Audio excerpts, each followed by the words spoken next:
নমস্কার বন্ধুরা, welcome back to my channel Champa Rannaghar. আজ আমি পটলের একদম একটা ইউনিক আর নতুন ধরনের রেসিপি আপনাদের সঙ্গে শেয়ার করব, সম্পূর্ণ নিরামিষ রেসিপি। তার জন্য দেখুন, এখানে আমি পটল নিয়ে নিয়েছি 5টা। পটলগুলোকে খুব ভালো করে ধুয়ে পরিষ্কার করে নিয়েছি। এখন এই পটলগুলোর খুব ভালো করে একটা ছুরি দিয়ে গায়ের যে ছালটা আছে সেটাকে ঠিক এইরকমভাবে আমি উঠিয়ে নেব।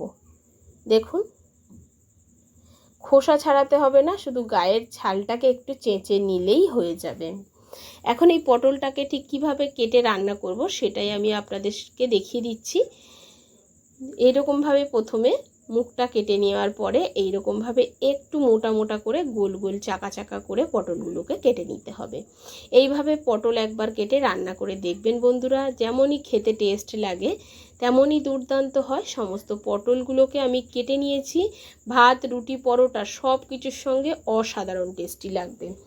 এর জন্যে একটা মশলা বানিয়ে নেবো। এই রেসিপির জন্যে প্রথমে কড়া বসিয়ে নিয়েছি, দিয়ে দিচ্ছি 1 চামচ গোটা জিরা, 1 চামচ গোটা ধনিয়া, 1 চামচ বাদাম, এখানে বাদামটা ভাজাই আছে তবু একটু নাড়াচাড়া করে নিচ্ছি, চীনা বাদাম, আর একটা শুকনো লঙ্কা।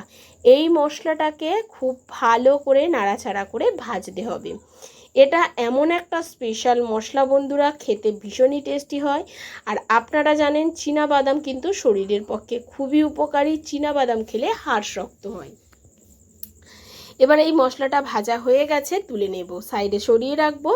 কড়াতে আবার একটু তেল দিয়ে বসিয়ে দিয়েছি, তেলের মধ্যে দিয়ে দিচ্ছি সামান্য একটু লবণ আর হলুদ। এখন যে গোল গোল চাকা করে আমি পটলগুলো কেটে নিয়েছিলাম সেগুলোকে এখন ভেজে নেব। হালকা করে ভাজতে হবে, কোনো রকম লালচে কালার ধরাবো না। প্রথমে কিছু পটল দিয়ে নাড়াচাড়া করে আমি ভেজে নিচ্ছি। এরপরে আরও কিছু পটল আছে সেগুলোকে ভাজবো। এই কটা তুলে নেব, নিয়ে সেই পটলগুলোকে ভাজা বসিয়ে দিয়ে এই মশলাটা বেটে নেব। আপনারা জানেন আমি শিলে বাটা মশলাটাই বেশি পছন্দ করি, তাই জন্যে শিলে বাটা আপনাদের সঙ্গেই দেখাই। এখন পটলটা ভাজা হয়ে গেছে, তুলে নিচ্ছি। দেখুন, কোনো রকম লালচে কিন্তু কালার কিন্তু পটলের মধ্যে ধরেনি, ঠিক এই রকম ভাজা করতে হবে। আর যে কটা পটল আছে এই তেলের মধ্যে দিয়ে দেবো, দেওয়ার পরে চলে যাব মশলাটা বাটতে। এখানে যে গোটা জিরে, গোটা ধনিয়া, গোটা চিনে বাদাম আর শুকনো লঙ্কা নিয়েছিলাম সেটাকে প্রথমে, যেহেতু ভাজা, এটাকে প্রথমে একটু গুঁড়িয়ে নেব। এটাকে গুঁড়িয়ে নেওয়ার পরে জল দিয়ে একদম মিহি করে বেটে নেব। এটাকে কিন্তু জল দিয়ে মিহি করে বাটতে হবে। আর এই চিনে বাদাম, জিরে আর ধনিয়ার যে একটা অপূর্ব গন্ধ বন্ধুরা, আপনারা ধারণাই করতে পারবেন না। প্লিজ বন্ধুরা প্রথম থেকে শেষ পর্যন্ত ভিডিওটি দেখবেন। আশা করছি আমার আজকের ভিডিও কিন্তু আপনাদের ভালো লাগবে। প্রথম থেকে শেষ পর্যন্ত ভিডিওটি না দেখলে আপনি কিন্তু বুঝতে পারবেন না আমি কি পদ্ধতিতে আজকের এই পটলটা রান্না করেছি। পটলের অনেক রেসিপি আপনারা খেয়েছেন, তবে আমার অনুরোধে এইভাবে পটলটা একবার বানিয়ে খেয়ে দেখবেন, আর আমাকে অবশ্যই কমেন্ট করে জানাবেন যে কেমন হয়।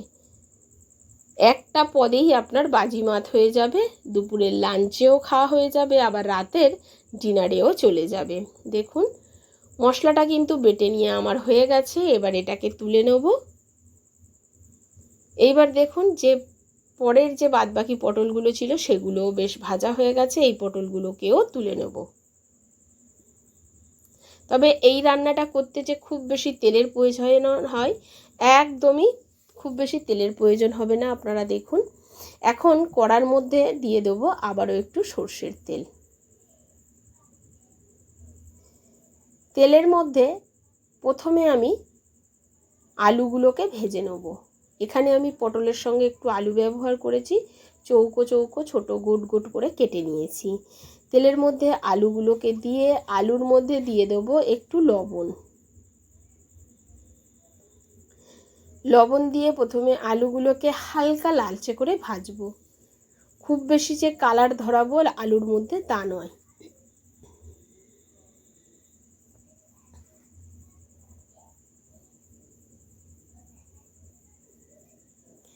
এখন দেখুন নাড়াচাড়া করতে করতে আলুগুলো বেশ ভাজা হয়ে গেছে। এখন আলুগুলোকে আমি তুলে নেব। ঠিক এই রকম হালকা করে লালচে রং ধরবে আলুর মধ্যে, তখনই ভেজে রাখা আলুগুলোকে আমি তুলে নিচ্ছি।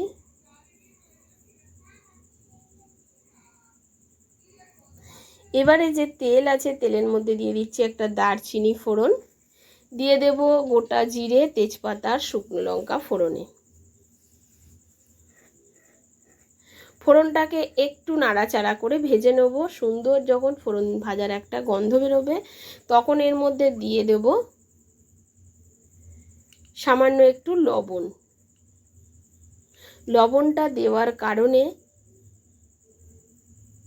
আদা দেবো। আদাটা খুব বেশি ছিটকবে না, তরকারির পরিমাণ অনুযায়ী আমি লবণ তেলের মধ্যে দিয়ে দিয়েছি। দেওয়ার পরে এখানে দিয়ে দিচ্ছি আদা আর কাঁচা লঙ্কা বাটা। এখানে 3-4টে কাঁচা লঙ্কা আর আদা বাটা আমি দিয়ে দিলাম। আপনারা আপনাদের ঝালের পরিমাণ অনুযায়ী এখানে লঙ্কাটা ব্যবহার করবেন। দিয়ে দিচ্ছি একটা টমেটো কুচি। টমেটোটাকেও ওই মশলার সঙ্গে নাড়াচাড়া করে নিচ্ছি।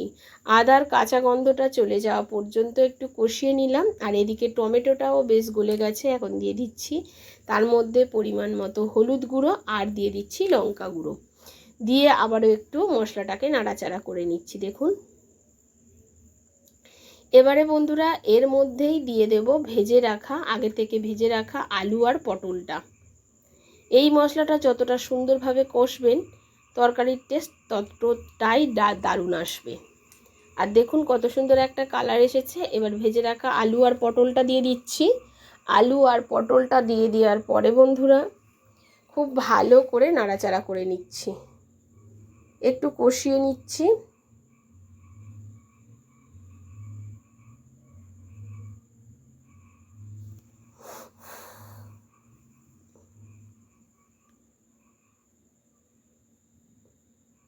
এখন দেখুন বন্ধুরা আলু আর পটলটা কিন্তু বেশ সুন্দরভাবে কষানো আমাদের হয়ে গেছে। তেলও সাইড দিয়ে ছাড়তে শুরু করেছে। এবারে এর মধ্যে আমি দিয়ে দেবো খানিকটা জল।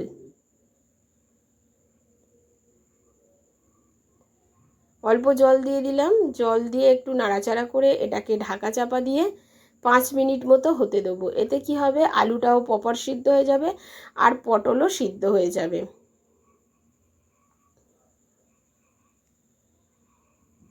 5 মিনিট পর ফিরে আসবো। ঢাকাটা খুলে নেব। আর দেখুন ঝোলটা কতটা একদম শুকিয়ে গেছে আর একদম এটা গায়ে গায়ে রান্না হবে। আপনাদেরকে একটা আলু ভেঙে দেখিয়ে দিচ্ছি। দেখুন আলুটা কিন্তু প্রপার সেদ্ধ হয়ে গেছে।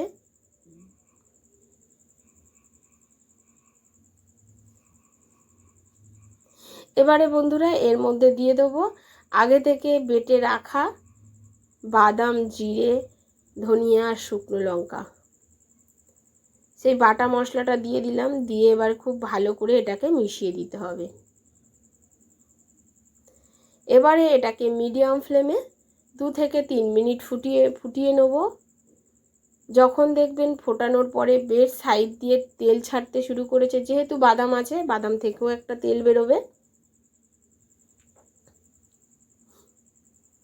আর সুন্দর একটা কালার আসবে। বন্ধুরা আপনারা ভাবতেই পারবেন না এই মশলা দিলে এত দারুণ খেতে টেস্ট লাগে না, এই তরকারিটা জাস্ট অসাধারণ লাগে। যারা খায় না তারাও আঙুল চেটেই পটলটা খাবে। আর দেখুন কতটা সুন্দর কালার এসছে আর সাইড দিয়ে কত সুন্দর তেল ছাড়তে শুরু করেছে। এখন সবার শেষে দিয়ে দিচ্ছি সামান্য একটু চিনি, কারণ যেহেতু নিরামিষ তার জন্য একটু চিনি দিলে খেতে ভীষণই টেস্টি হয়। চিনিটা দিয়ে একটু নাড়াচাড়া করে দিচ্ছি। এখন কিন্তু আমাদের এই তরকারিটা একেবারে রেডি হয়ে গেছে। কি বন্ধুরা এইভাবে কি কোনো দিন পটল রান্না করে খেয়েছেন? একদম ইউনিক একটা প্রসেস না? যদি না খেয়ে থাকেন আমার রিকোয়েস্টে বাড়িতে অবশ্যই একবার এইভাবে বানিয়ে খেয়ে দেখবেন। এখন আমাদের রেসিপি একেবারে কমপ্লিট হয়ে গেছে। গ্যাসের ফ্লেমটাকে অফ করে দেবো। দিয়ে আপনাদেরকে সামনে দিয়ে দেখাবো আমার আজকের রেসিপি কেমন হলো। আশা করছি আমার আজকের রেসিপিও আপনাদের ভালো লেগেছে। যদি ভালো লাগে বন্ধুরা অবশ্যই কমেন্ট করে জানাবেন। আপনাদের কমেন্ট পড়তে আমার ভীষণ ভালো লাগে। আপনাদেরকেও আমি ধন্যবাদও জানাতে পারি কমেন্ট করে। দেখুন কতটা সুন্দর কালার এসছে।